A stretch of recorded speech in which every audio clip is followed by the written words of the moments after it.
What up everyone, good morning, Edgar with All One Solar Shine.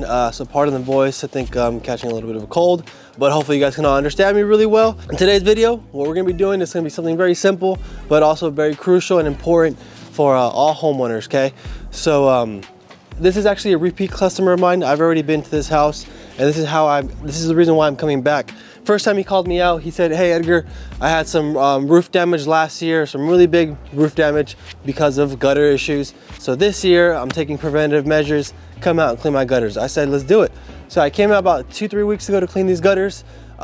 In my findings, there's about 3 spots in the gutters that are just really, really close together.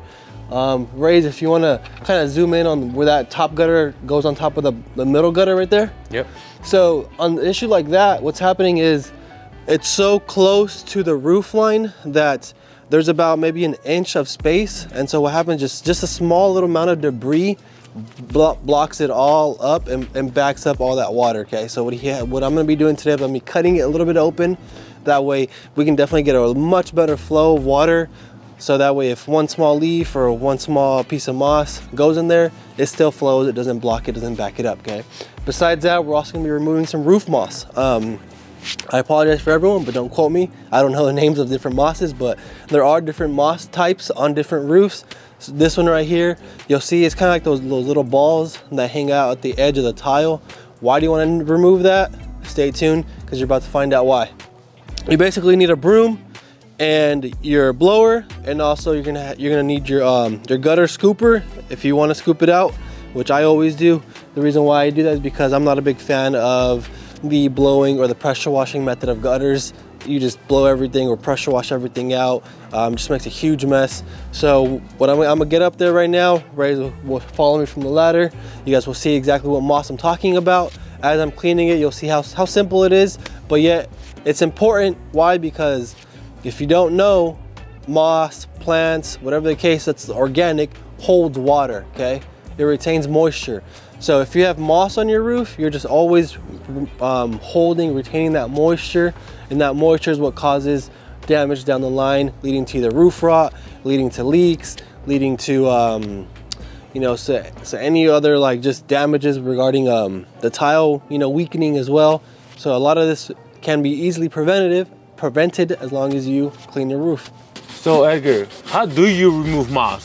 So this one right here, like I said, because it's just the one at the edge of the tile, they're just little balls and they're literally just hanging on. Many times as you're walking, you could just kind of like clip them and they'll just fall right off. But because it's a good line, I just take a brush, I brush everything off. As it falls, I'm gonna take the blower and blow everything into the gutters or maybe onto the driveway. My last step will be scooping everything out of the gutters and I'm done.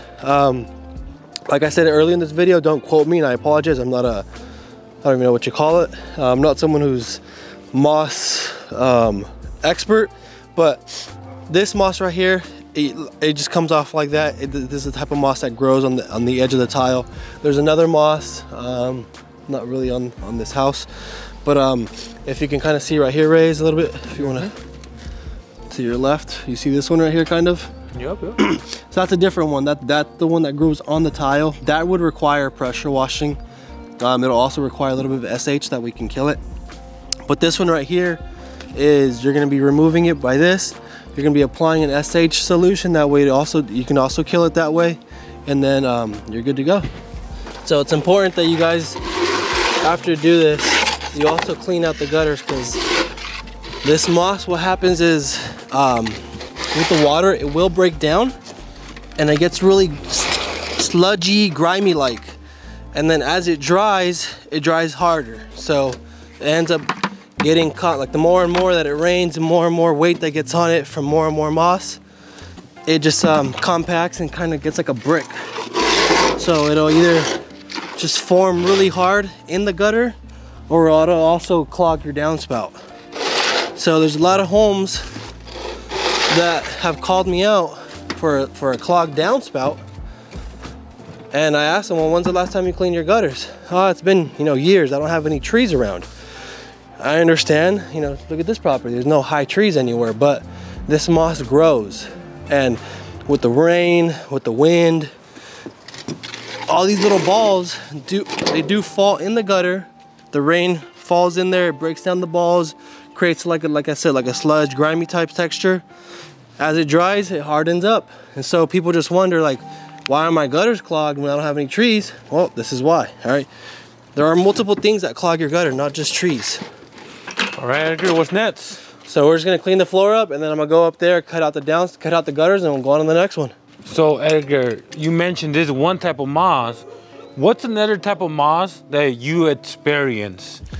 So I don't know what it's called, but it's the moss that's really yellow and yellowish green, and it really it binds to the tile, right? All over the tile. So it doesn't form like a ball, it literally just grows on the tile. That's a moss that you definitely want to be careful with. That's one that, because it grows on the surface of the tile, not like this where it grows on the sides of the tile, it's very slippery. So if you're walking on it when it's like 8 a.m. and it's kind of like you get that morning dew, it could be very slippery in the morning. If you're walking on it, you know, when it's sprinkling, it could be very slippery. If you're cleaning solar panels and it gets wet just from the water from the solar panel cleaning, it could be very slippery. So that moss, when it's on the surface of the tile, you really want to be careful. You really want to watch your step. Personally, I would just highly suggest and recommend that you just don't even try walking on it. So if you can avoid that area that's wet, definitely do it. If it's a roof that literally, for example, if my ladder was here and all this right here was covered in that yellowish green moss on top, I would either one, try and find a different spot of the roof, because moss always grows where the sun don't shine. So typically the sun comes out this way, so this side of the house facing this way is where the moss is growing. That's why. But if I go on this side, you know, this gets that morning sun, so it dries up right away in the morning, so there's no moss over here. So what I could have done, or if I had to, is move this ladder to this side, and that way I can easily get up on the roof and do that, right? So you just got to know, you have to be very careful, use your judgment, your common sense. And like I've always stated in past videos, if you have that gut feeling, if you have that doubt of just like, I don't really feel, you know, really secure about this, boom, harness up, okay? Whenever you have that doubt, whenever you have that insecurity, whenever you feel just that uncomfortableness, harness up. The last thing you want to do is be on this roof uncomfortable, insecure, because that's when you really just start thinking too much about it. That's where it's like what always happens, right? When you try and not, I don't know, don't step on that line when you're walking, and you're just thinking about it, you're gonna step on that line, right? So same thing with the roof. If you're just insecure and just really just watching your step, but like overthinking it, you know, accidents happen. So harness up and just be safe, everyone. So when it comes to removal, obviously, you know, the ones on the sides, like this little balls, you're going to be scraping it off, brushing it off. On tile, you can easily go to town on the brush. On shingles, asphalt shingles, you can go to town with the brush, but it has to be a really light bristle brush, okay? Why? Because as you're scraping that moss off, you're also scraping off the asphalt sediment from the shingle, right? So you are also taking off some of that sand, which over time weakens the shingles. So you definitely need to be careful with that. If you can avoid brushing it altogether, that'd be great. What they do there is you're actually going to be spraying either some dry SH or liquid SH, putting that all over the roof, talking and referring to shingles, right? That's going to kill the organic matter, and then what happens as the rain comes, it'll wash it all off, you know, naturally. That way you also, one, protect the roof, you're not brushing it, you're not getting all the sediment off the shingles, you're not damaging the roof more. Two, it is gonna do its magic with the SH, but three, the downfall to this is gonna take longer because you're just letting now the rain wash it off. So you kind of have to let Mother Nature take its course.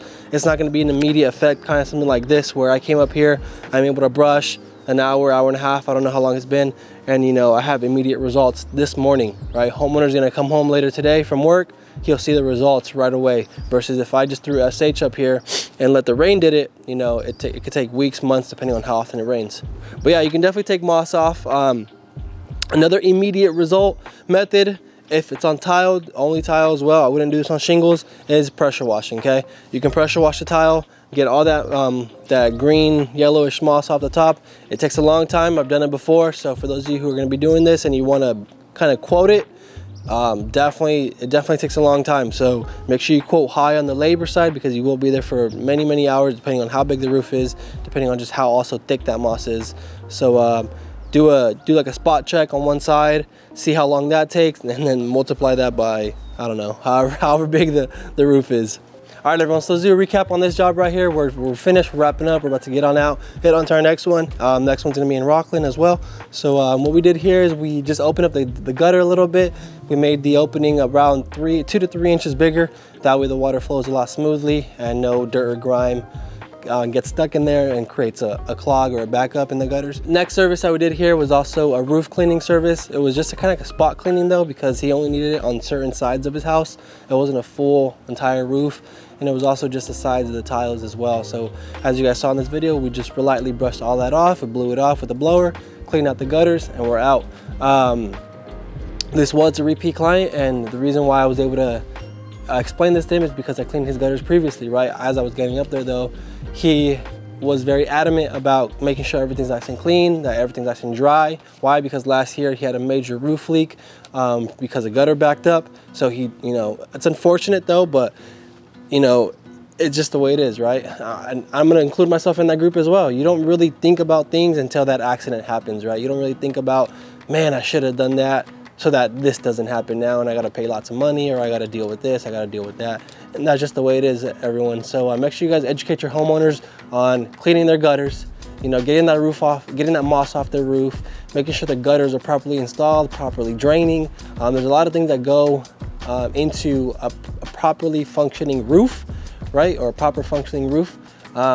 So for us at All One Solar Shine, we definitely check those things out. We make sure your gutters are working properly. We make sure the roof is intact.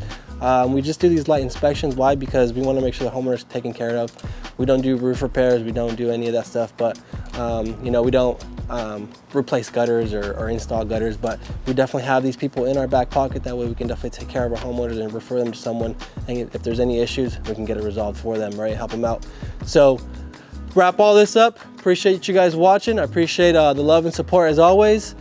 We're over in Sacramento County, and we're also in Santa Clara County, right? Bits of Hollister, bits of Salinas as well. So if you guys are in any one of these areas and you know someone who has solar panels, gutters, windows, and you guys need some help, if you're also a solar panel cleaner, share this video, like this video, comment below, let me know what you guys thought about this video. If you have any questions regarding what I did, my process, if you have any feedback or you know, thoughts or comments of how you do things, I definitely want to learn from you as well. I appreciate all the comments and likes. So stay tuned as always for other solar panel cleaners or just other entrepreneurs in general.